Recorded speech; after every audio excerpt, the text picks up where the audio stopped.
Hello, everyone. I am Sean Markin, founder of WeTHRV, Thrive being THRV.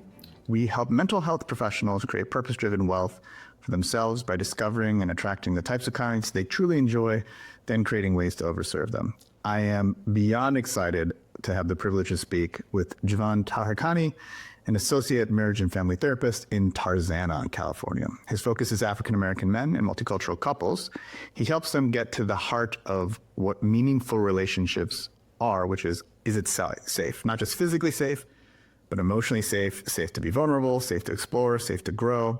He's also been extremely successful. I've been completely impressed by our previous conversations at his ability to build a powerful network of referrals. Something that I know our professional audience will absolutely want to hear about and learn from. Javan, I'm sure I'm missing something. Help me out. Give a better presentation. Do better than I did, hopefully. Sean, thank you. It's really a pleasure and an honor to be here. I've been looking forward to this conversation for some time. I was getting ready this morning, trying to do my own self-regulation to not let my nerves get ahead of me because I was so excited. Yeah. Really, I think you nailed it. I am an associate marriage and family therapist based in Southern California, operating out of Tarzana. And yes, I work with individuals, individual adults, individual adolescents sometimes, but primarily people of color, BIPOC communities seek my help. Interracial couples and multicultural couples. There's a lot of different ways to look at how they present, but that's typically what I've attracted. And your introduction really summarized it very well. That's great. I love that. I know that can be difficult because while I don't look like it, I think as we discussed, I'm the product of a multicultural couple. So that didn't work out and probably could have used your help. But I would love to hear the story of how you got started because it's a fascinating one. Yeah, absolutely. I hope I don't exhaust the question too much with my answer because it's kind of Not possible. All right, great, cool. Because, you know, I will say in some, and this may be a little cliche, therapy found me. I have a lot of people that are in this field will say that, but I really do mean it. I started off in undergrad as a pre-med biochemistry major, and it was all that I can imagine myself doing back then at that time in my life. Because of course, as a 18, 19-year-old, I know exactly what my life is supposed to look like, and I have all the answers.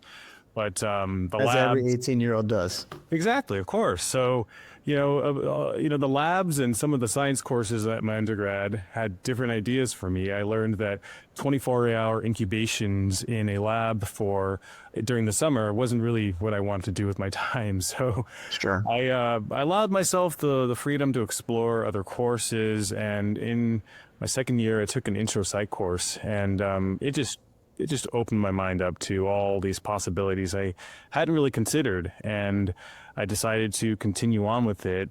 And after that, it was, the story had been set. I decided to switch my major to psychology and film studies. And soon after I graduated, went straight into the workforce, but I didn't do psychology. I went into entertainment. And worked in that field for a number of years before I got really burnt out by the industry. Some of I guess the pay wasn't really that great. And I also, not a star. You are, if you're below the line, you're not getting the big bucks that we all hear about. So yeah. And for the work I was putting in and some of the stuff I would take home with me, the stress, the anxiety, some of the things that the workplace produced in me, I feel just wasn't really worth it. So I wanted to make a change. After about 8 years, I decided, you know what?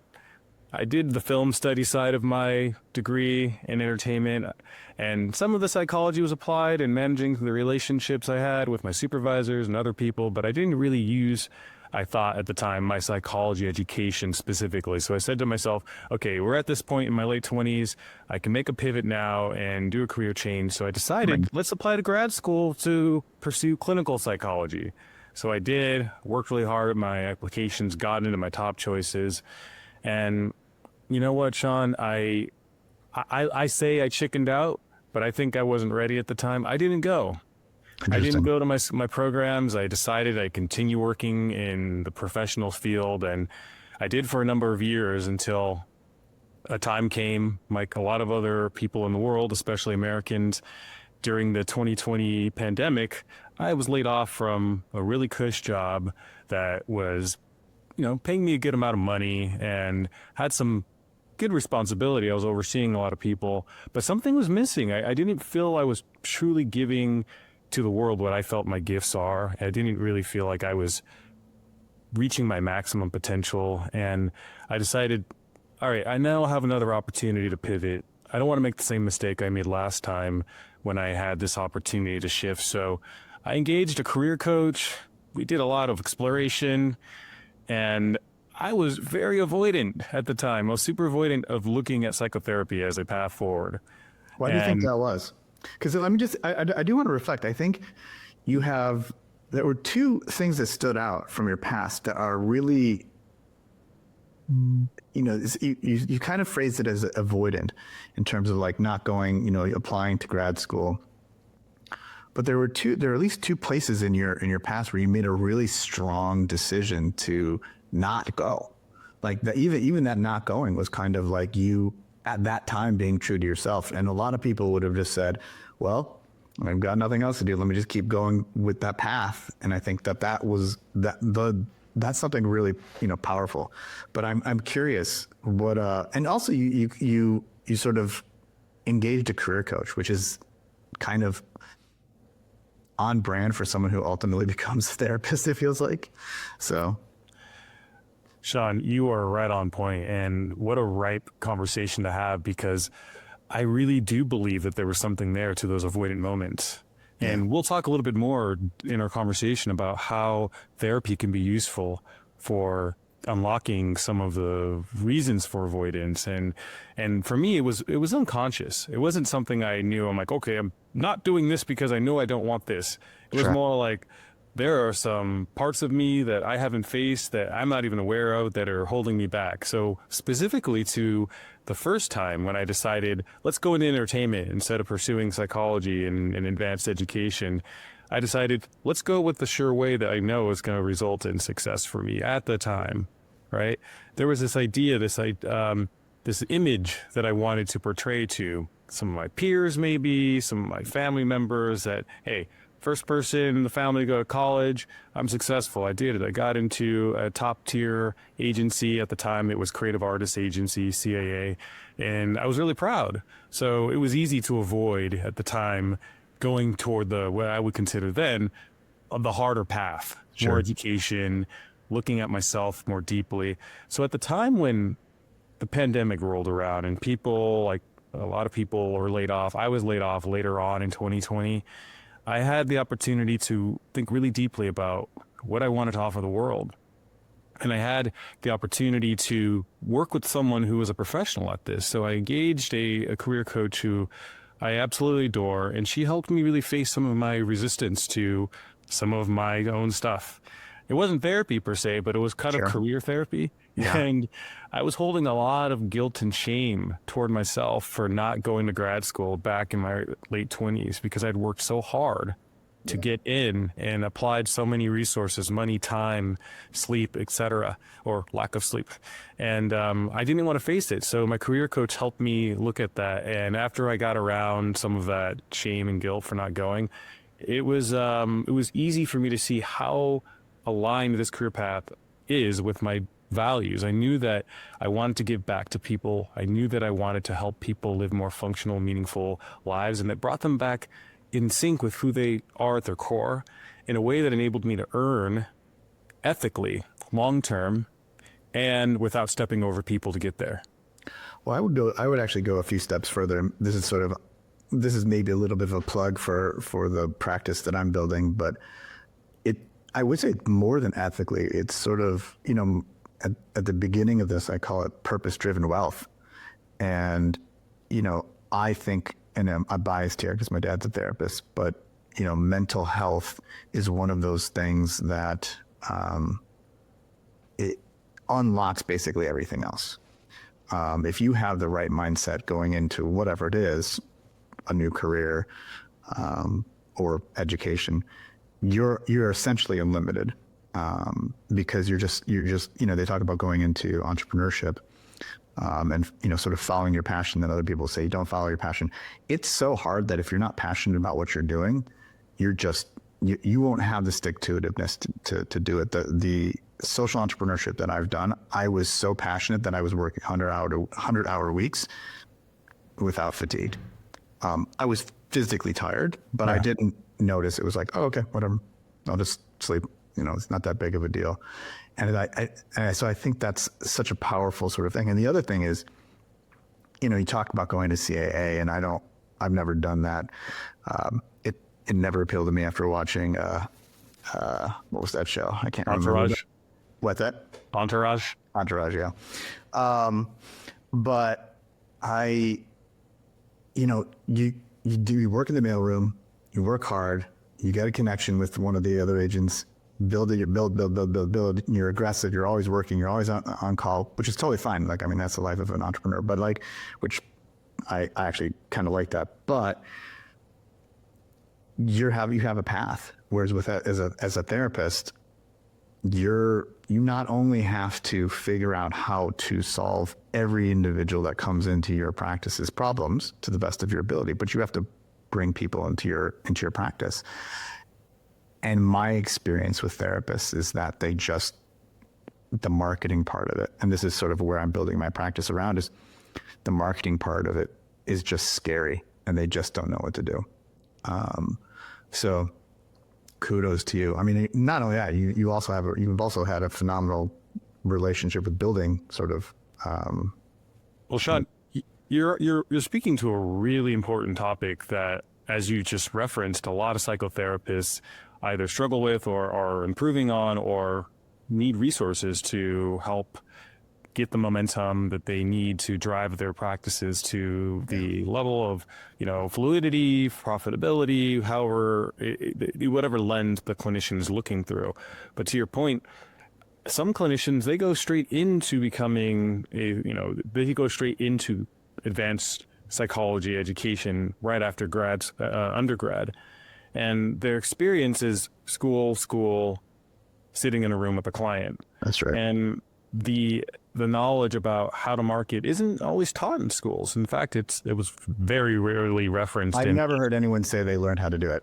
Yeah. And even if they did learn how to do it, right, you're learning from therapists who have done it the traditional way. And I think we are no longer in a world that is, from a marketing standpoint, traditional. I think therapists are much better, instead of borrowing from the traditional playbook, which normally involves building relationships and putting something on Psychology Today, they're much better thinking like an entrepreneur and borrowing from, and I know this is sort of an evil place that sometimes are considered evil place, but borrowing from Silicon Valley. There's a reason that is one of the highest drivers of wealth. So, yeah, and I happen to believe that what you're speaking to is at the heart of what psychotherapists do. I look at this career path as the ultimate entrepreneurship, because, as you're right, there's no necessarily guidebook. As you're talking about with CAA, there's a path. You go into the mailroom for a bit, you might land on a desk as an assistant, you might make it to the agent trainee program, and then you might become an agent, and then who knows, depending on what you do, you can be however successful you want to be. In the world of psychotherapy, it's not so guaranteed. You have a career path. A clinician could get licensed and go straight into community mental health, or they could go directly into a group practice. But if you're going into private practice, which a lot of clinicians prefer to do for various reasons, and there are a lot of benefits to that, getting clients isn't necessarily a guarantee unless you have a way to attract those that you can serve and whose needs your model fits. So, yeah, I think of this as one of the ultimate entrepreneur career paths, because you really have to invent everything to drive the, quote unquote traffic, what we call building a client caseload. You have to do that on your own. Yeah.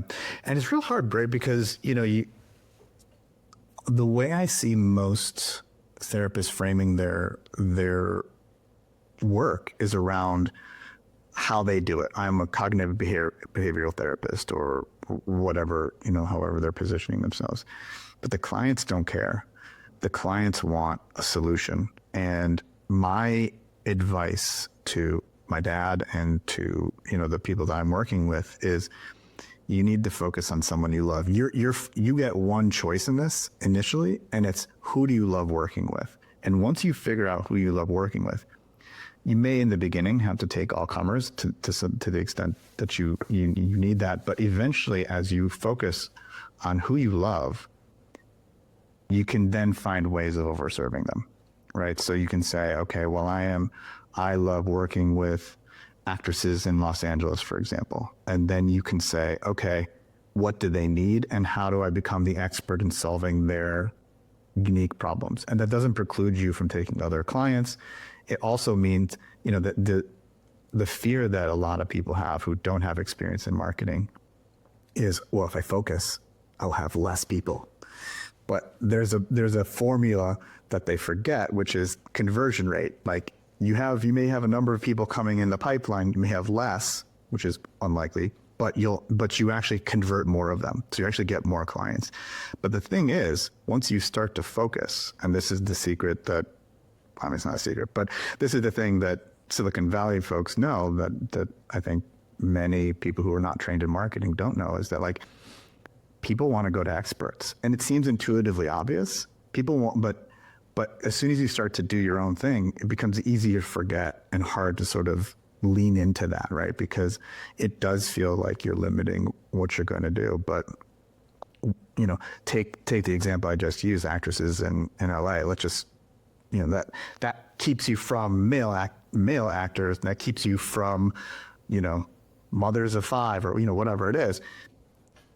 But all of a sudden, like those actresses talk to each other, and now you're getting a deluge of people coming in. So it's just actually more powerful. And then you find new ways to serve them. So not only are you making the money from your work with them, but you also can build partnerships, symbiotic partnerships, and then you can find, other ways that go beyond the hourly rate. So it just becomes super powerful. I just don't think that therapists are, they haven't learned the marketing enough. And to be honest with you, that's completely fair because there's so much to learn. But you've been wildly successful with building a network. Tell me about that. Yeah, Sean, I would love to speak about that. And just to kind of dial back to something you said earlier, and some of your listeners may be aware of this too, but I think when you were talking about clients who are looking for their therapist, they're looking for an expert, they're looking for someone who understands how to respond to their needs. I think that what's really important to look at, it's sometimes not even just about what the clinician is wanting to attract, but what they actually end up attracting is the bigger difference. When I began my journey in becoming a clinician, I thought I'm just going to work with men. That's my population. I think men are underserviced, and lo and behold, what I had attracted were interracial couples because of what I had to offer them. They saw and they sought me out.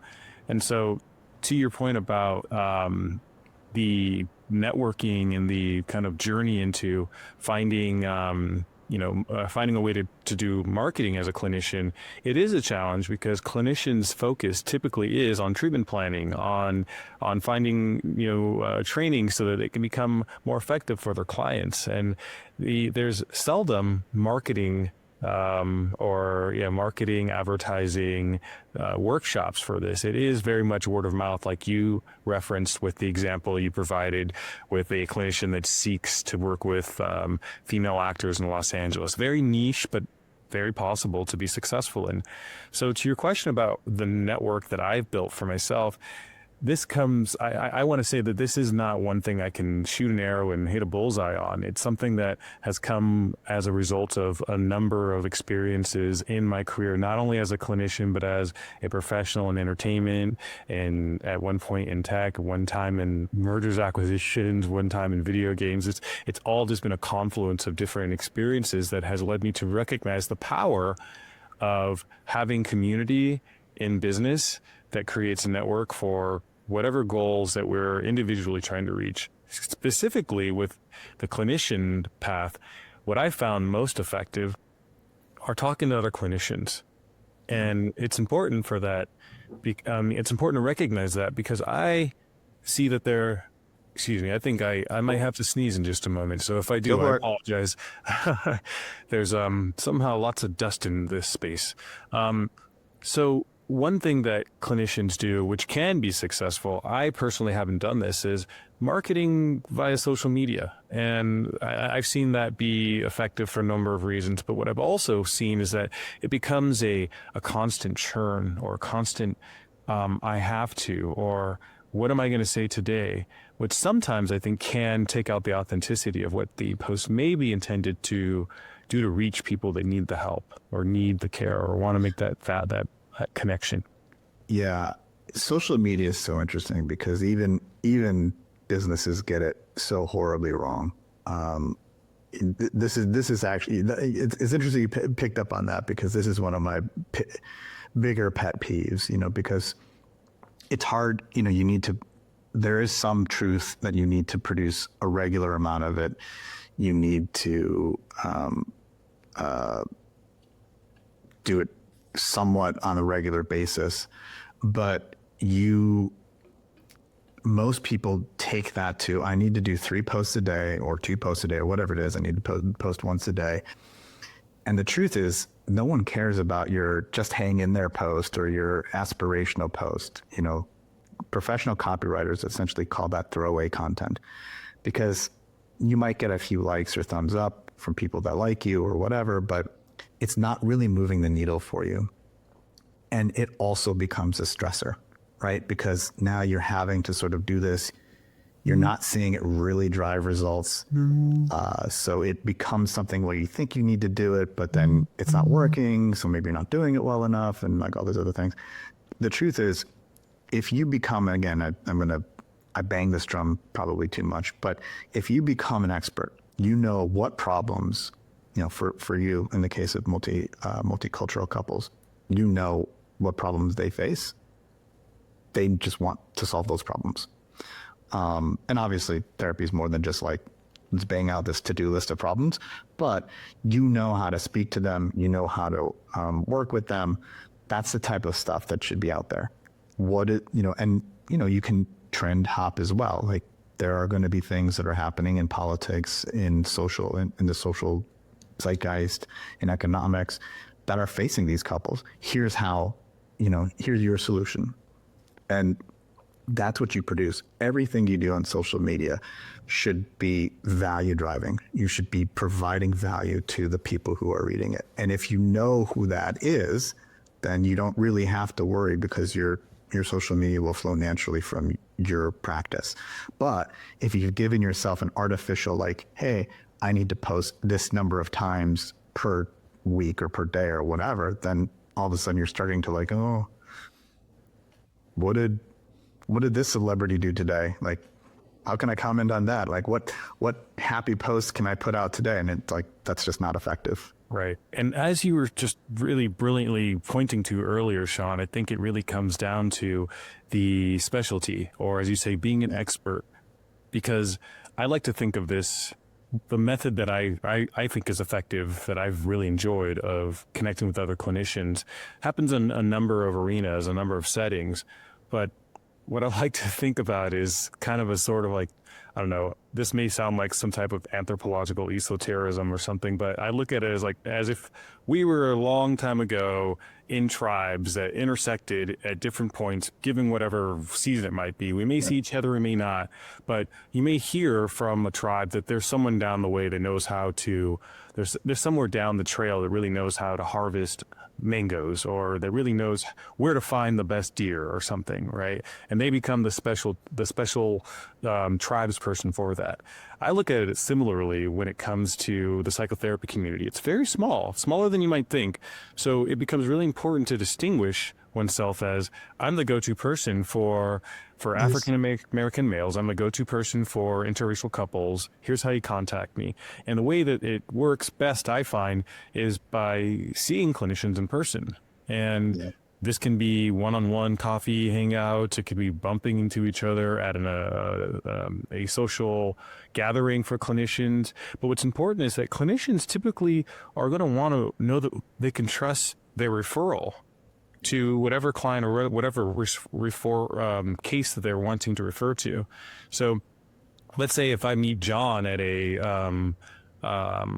social clinician hangout, even though I met him for that first time, I might want to sit down with John for a coffee to get to know what he does, how he treats his clients, what his modality is before I send clinicians. I'm sorry. I think that's just a responsible thing to do, right? Like you can't, if it was your family member and you just met a doctor, you're not going to refer them. Like you don't know if they're good or if they're just present well. So like, I do think that's the responsible thing to do. And then when you become that go-to person, your social media, I mean, flipping back to that very briefly, your social media speaks to that, and the other therapists see that. It's another point of contact to understand how you think about the world and how you think about care. But I would love to delve into that with you. So how do you think about, when you talk about the two populations that you work with, how do you think about helping them? Like what goes into that? I like to think about what it was like for myself first. And that's typically where the relationship begins, is how can me as this human over here connect with this human over here who has zero connection to whatsoever, other than, hey, you found me on psychology today, or your cousin Shirley mentioned that I might be able to help, whatever it might be. I look at it as such a busybody. Yeah. So I identify as a biracial male, cisgendered, heterosexual male. And when I was looking for my own therapist, it became challenging to find someone who looked like me, understood my cultural identity. And it's slim pickings out there, right? There's not as many BIPOC or even biracial clinicians that would understand what it is that I'm looking for, right? So when it comes to people who may look something like me, or who may feel safer with someone who looks like me, given whatever their situation may be, it could be that they themselves identify as biracial, or they're in a relationship with someone who looks like me, so they want to work with a clinician who can understand their partner's experience. And so when I think about how I work with them or how I connect with them, it really comes from a place of safety. How can we create safety in the relationship so that it's easier easier to explore whatever issues they are bringing into therapy, and ones that they may not have recognized are important to address in therapy. And having so smart. I don't mean to interrupt you, but I think that's so smart. Speaking about the partner's comfort, or looking for someone who understands their partner. I think that's such a powerful thing that you said there. I was looking for couples therapy, for a girlfriend I was dating. And I needed someone to understand her perspective. It wasn't a cultural thing for that, but it was someone who I interviewed a number of therapists who just seemed incapable of that. And it was so important to me that they could understand her perspective that it took a lot longer than it should have to find that person. And Sean, I have to say, not to veer off track too much, hats off to you for having that intention and seeking a clinician, because sometimes, and I see this a lot, a couple will seek therapy, and usually it's one person that's looking for the therapist. Sometimes that person may want to find the clinician that's going to side with their them. agenda is going to be pushed, yeah. Not always, but that's my job as the clinician to remind them. There's not going to be any favorite sides here, right? We're a couple, not a you. Well, that's just the thing. In the therapeutic relationship with the couple, my client isn't any one of the partners in the relationship, or if the relationship is more than two partners, my client is the relationship, and that's what I'm treating. I'm not treating, Susie, John, or Bob, or whatever connection there is between someone like, two women or two men, or a mix of the two. My client is always going to be the relationship. We're treating the relationship, not one person's stuff or the other person's stuff.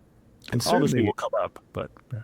How do you make, because certainly some people will feel like they are being dragged to therapy, and that this is another person that's going to sort of push this agenda and make them feel wrong or make them feel bad. How do you reassure maybe the more nervous partner that this is a space for both of them, and not like, hey, I'm gonna advocate for this person, this one person?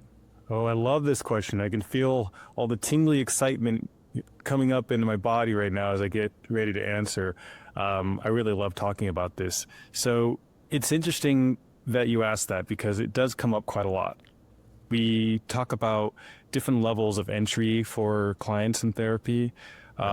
We call those that are there by the request of someone else a visitor, and someone who is really motivated to be there and wants to be there, a customer. Okay. And someone who's kind of like kicking and screaming, the complainant, someone who's really just as opposed to being there. So I've dealt with a number, like every one of those examples in varying degrees. And some people start off as the complainant and they become the customer, and the other partner was the customer, then they become the visitor. It shifts around. And the way that happens is, when entering therapy, the person who comes in as the complainant, or maybe just as the visitor, has not as much buy-in. They're, like you said, being dragged into therapy. And so what I do to create the safety that I think's essential for healing, for connection, for growth in the relationship, is to show the partners, or whatever mix of people in the relationship are, is that this is going to be about working on the relationship and not taking sides. There's going to be no secrets held. No one's going to be favored. And I do this with my treatment planning. It shows up in my treatment planning. So I always like to start off, first few weeks are assessment, but the first few sessions, I'm letting the relationship just play out in the room so I can gather information. And then typically I like to learn about each partner's family of origin. And what that does is create a baseline. We're saying, hey, look, we're starting at the same level, we're building up. And then I typically separate the partners, do individual sessions with each, so that they get a chance to really talk about what their experience is in the relationship. And after that, I bring them together. But before I bring them together, the point of breaking them up is so that each partner realizes, oh, wait, like, I have a voice. This isn't me being dragged by my partner, or, oh, wait, I don't, and maybe the partner that drags the other one there says, oh, wait, I'm not in control of that session. My partner is going to be on their own. It creates the opportunity for whatever's inside, whatever's going on, to bubble up to the surface. And then whatever's on that surface, we bring back to that conjoining session again. That's really interesting. I also think that you mentioned something really important, which is they talk about their culture, they talk about their background. I think that's another thing that grounds the conversation. It's, oh, this is about both of us. I'm being heard. My past is being considered in this. I think that's really powerful. One of the other things I want to ask you is that a lot of times couples go into therapy, and therapy itself, the sort of presentation of therapy or the choice to get into therapy is very rarely one that people are doing proactively. So in some way, since it feels, or maybe can feel, especially for cultures that are not super comfortable with it, like a failure. Like, I'm broken, relationship's broken, this is not working, we're at the end, what are we even doing here? How do you address that sort of, and maybe you haven't experienced that, but how would you address that sort of sense of, hey, therapy is not failure. This is not me admitting failure. This is us building something more powerful. You're spot on. That's some of the verbiage that I use. Okay. I help. Well, I could be a therapist then. You did all the marketing stuff. We're all about transformation here, and there's never a time in life where it's too late to make a transition. So 100%. Love it. There can be shame coming into therapy, either as an individual or as a couple. Our Western society here in the United States, there seems to be sometimes a bias toward there being a reason for coming to therapy means that something's wrong. That stigma that, ooh, you're in therapy, what's going on? There must be a problem. Some couples, they come right before they're getting married or before they're moving in proactively, as you were referencing. That's and then, smart. yes, some couples come in at the phase where some couple modalities will say it's, too late. It's never actually too late, but at a certain point, the distress in the relationship, the conflict can reach to a point where it becomes really challenging to undo all the well-traveled neural pathways that created the contempt, the criticism, the judgment, whatever it might be toward the partner. So it will take time to rewire the brain toward different neural pathways that favors connection, that favors empathy, that favors appreciation, whatever the opposites of those negative pathways are. But it can take more time. So what I like to do is I tell clients, I give them the realistic outline for how long it might take. I say to them, I can't give you an exact timeline, but given what I'm seeing, given on these recurring patterns of judgment, criticism, whatever it might be, based on the avoidant patterns in the relationship, I think it could take 6 months to a year. Maybe after that point, it may take some more time to reach the next set of goals that we have. But it really depends on when the couple recognizes, hey, let's go get some help to talk about this thing. Because sometimes the issues are, and we can spend more time on this later if you'd like, sometimes the issues are something we call recurring problems or persisting problems that never really get resolved. It just changes how we talk about that problem over time. Got it. One of your other specialties is African American males.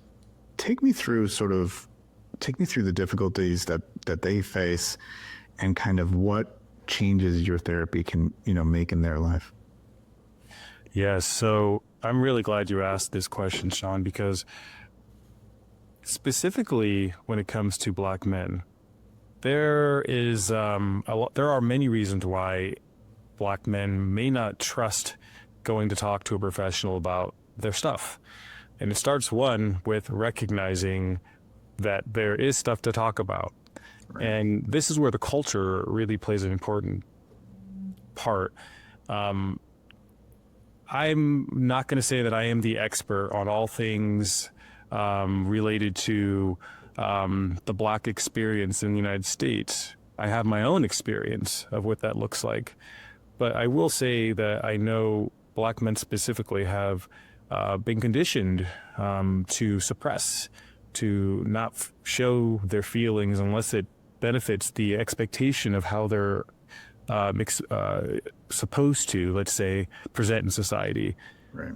Sometimes it's images of toxic masculinity sometimes, and the presentations don't always match what's happening on the inside. So when it comes to working with me as a multiracial Black clinician, when I work with men, what I want to do, when I work with Black men, what I want to do is provide that sense of comfort and understanding that they have a place to be seen and heard, and that what's going on inside is normal.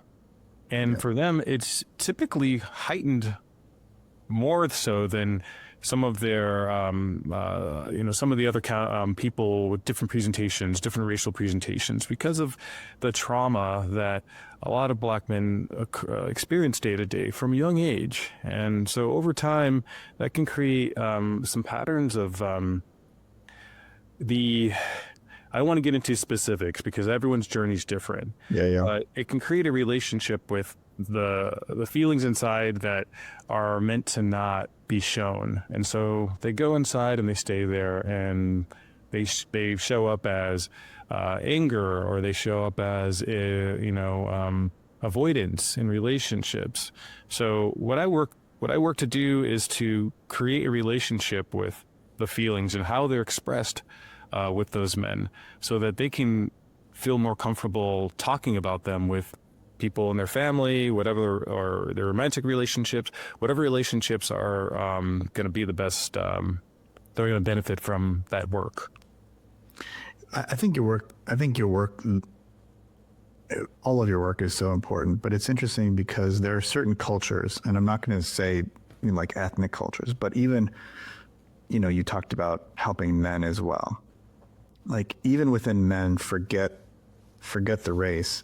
There are certain cultures or sub-genres or whatever you want to call them, subcultures of men where you can't express, where it's like dangerous to express because you have to be tough or you have to present this stuff. Whether you're Black, white, Latino, whatever it is, there's just no safe. There's no blow off valve, because so it builds and builds and builds, and I don't want to. I'm passionate about neuroscience, so I don't want to compare the brain to a mechanical device. But like, if you have no sort of ability to sort of like let out the negative emotions, there are certain groups that just are far more susceptible to burnout and to anger and to just a lot of behaviors that are not great. So what you're doing is so valuable. Thanks. And to your point about the neurology, I'm glad you pointed to that, because there's a lot of thinking, a lot of theory about the mind, the brain, and what comes first. Is it the brain? Is it the mind? What controls behavior, et cetera, et cetera. We could spend hours talking about that in a separate podcast. But what I will say is, when it comes to what you're describing, the way that men are not allowed to, may not have the opportunity to share or feel. I'm reminded of, and this is not a plug in any way, but I was reading a book by Brene Brown, and I think it's Daring Greatly. And there's a point where she pivots in the book. In the book, she's, talking about her expertise, vulnerability, shame, guilt. And she's talking about this talk she gave where a man approaches her and asks her, "Hey, so I really enjoyed this talk. Like, what do you have to say about men in vulnerability? Like, what can we do?" And in her book, she apologized to the men and said, "I'm so sorry. My research is only in the female population. A lot of the things that I've learned applies to them only." And the man turned and said, that's, and I'm paraphrasing obviously, but he essentially said, "That's really unfortunate because," and he points up to the top of the theater where they were. He says, "You see that woman, those two women there? That's my daughter, that's my wife. And if they were to see me show any ounce of vulnerability, they'd lose all trust in me. And they wouldn't look to me as a strong person that they can rely on. So I'm forced to just eat it up and suck it all in." I have no idea what the racial presentation was of that man, but it speaks to what you're saying. The idea that men are expected to or conditioned to not show vulnerability, not show that they have emotions that are not socially consistent with their identity, right? That's one of my favorite Brene Brown stories. That story, that hit me deeply. The other thing in the dating world is like, there was sort of a push towards more sensitive sort of men, and now we're sort of swung back to more of the masculine men. And there is the instinct to hide that part of yourself. And it's just such an interesting. So when if I'm a client of yours, what can I expect? What does my experience look like maybe initially to sort of help someone who's considering that, de-nervous or take the anxiety away of starting? Because obviously we've talked about the populations that you work with are probably both the couples, specifically, bicultural couples, biracial couples, as well as, men, specifically Black men. That's probably you're dealing with two populations that are probably the most anxious about starting this most important of life decisions. What can they expect so that they can feel a little bit less anxious about that? Maybe even what did the first few sessions? Yeah, I know you said it's all about learning and for you to sort of get stuff out.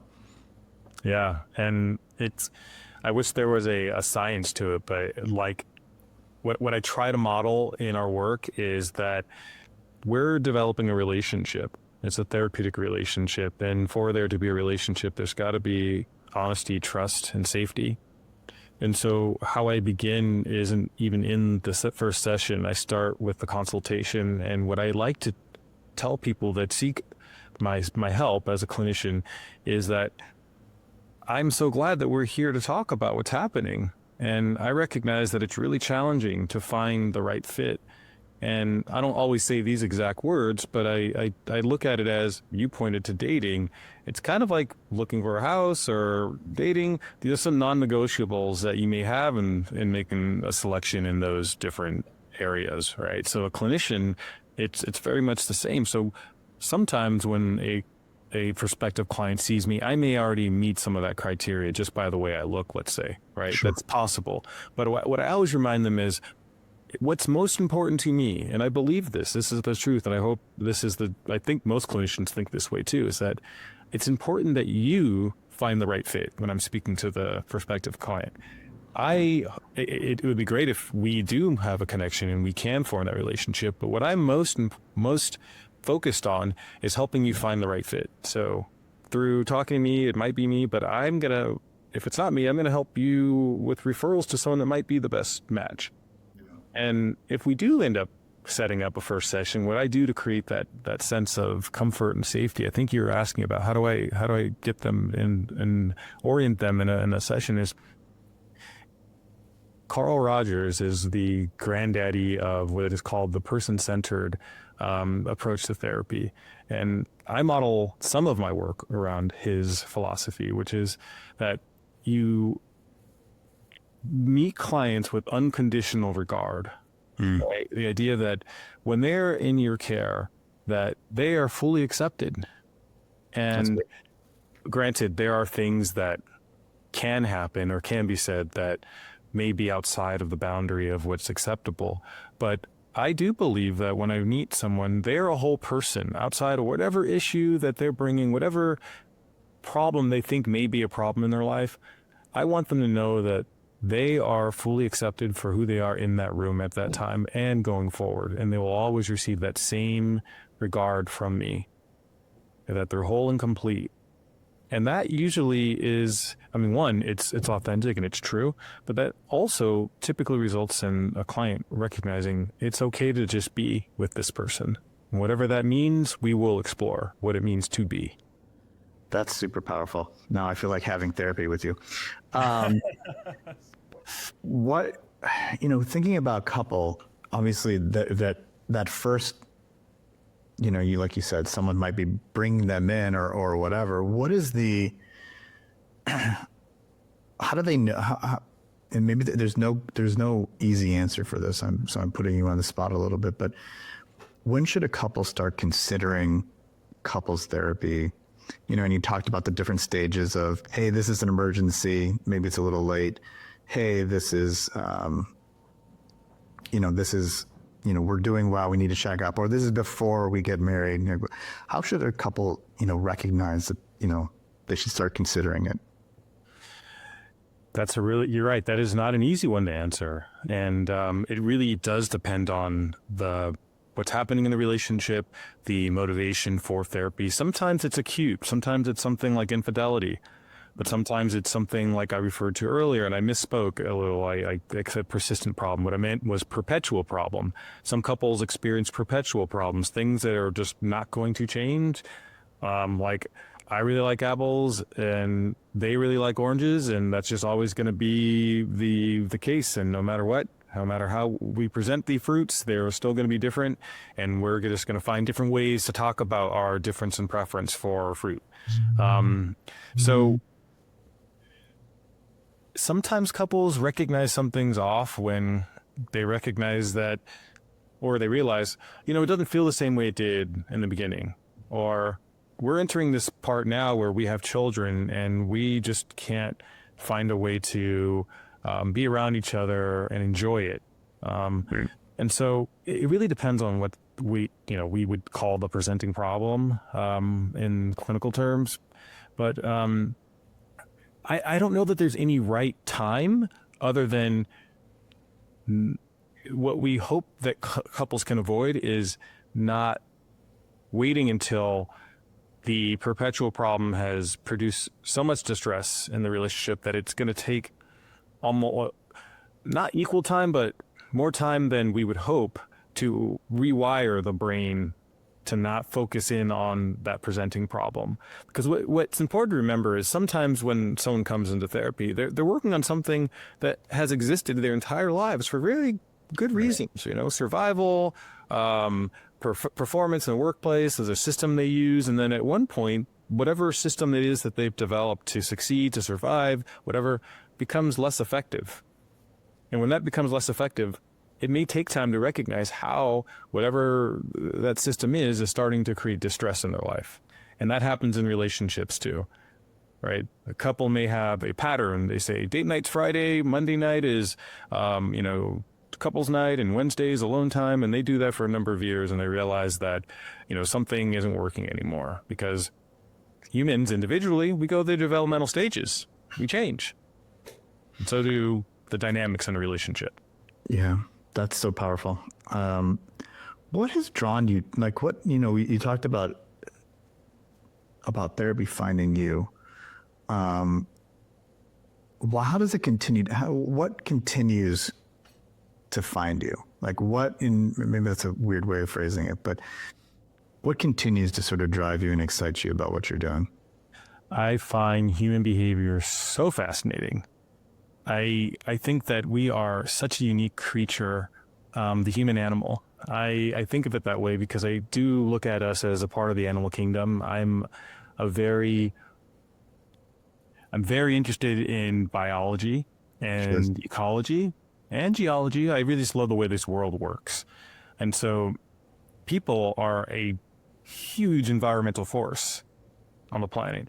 So this may be a little bit specific just to my own interest in the world, but I think that people have a lot of good in them. And sometimes because of all the responsibilities, all the forces that are pulling us apart, we lose touch with some of that good. Yeah. And sometimes the world only wants us to focus in on all the things that are going wrong. That feeds into our inherent negativity bias that we all have. But when that outweighs the good, then all we're seeing are the things that are wrong in the world. All we're seeing is problems. And there was a period in my life when that's all I could see. I could just see all the issues that were going on. And there was a point where I had a transformation of thought, of thinking, of mindset, where I recognized rather than problems, looking at opportunities. And rather than framing issues as things that are wrong with me, I looked at them as possibilities for change. So what really motivates me is helping others recognize that within themselves. It's powerful when someone recognizes I have the power to orient myself in the direction that I choose for myself.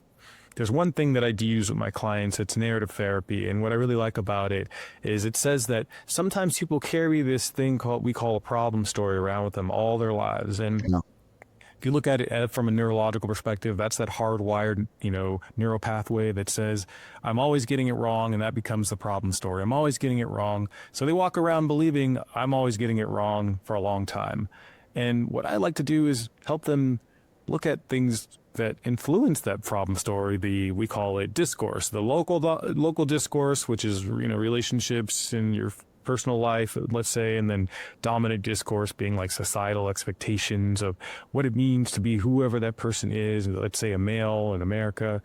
Then we get to reframe that problem story as a preferred story. And it's so fascinating when the individual, the client, recognizes this is my life by my choice and my voice. And that really motivates me to get in there with them and help them discover themselves. I think what you have just said is the most eloquent expression of why I'm so excited about working with therapists, because I think it is the most powerful force for good. And my goal is to help them sort of find their sort of unique path to helping, the people that can most benefit from them. So anyone who gets you as a therapist is beyond lucky. And I would be irresponsible if we didn't end on that high note, because that's such a powerful takeaway. I want everyone to end on that. So it has been such a pleasure talking to you. I am so grateful for your time. Thank you again for all that you do and spending time with me. Sean, thank you. I am so honored to be here with you today, and I believe in what you're doing. I'm so glad that you are working to bring more access to clients and clinicians so that more people get the connection that they're looking for, that other clinicians can connect with each other and help them reach their goals. The ethics around this is really important. So I think what you're doing is spot on for the model that a lot of clinicians are bound by, and also are prefer to operate by connecting with each other. And I really did enjoy this conversation. I'm just as actually more excited now than when I began. So thank you for guiding us. Thank you. I really appreciate that. That's so kind. Bye, everyone. Thanks for joining us. Tune in next time.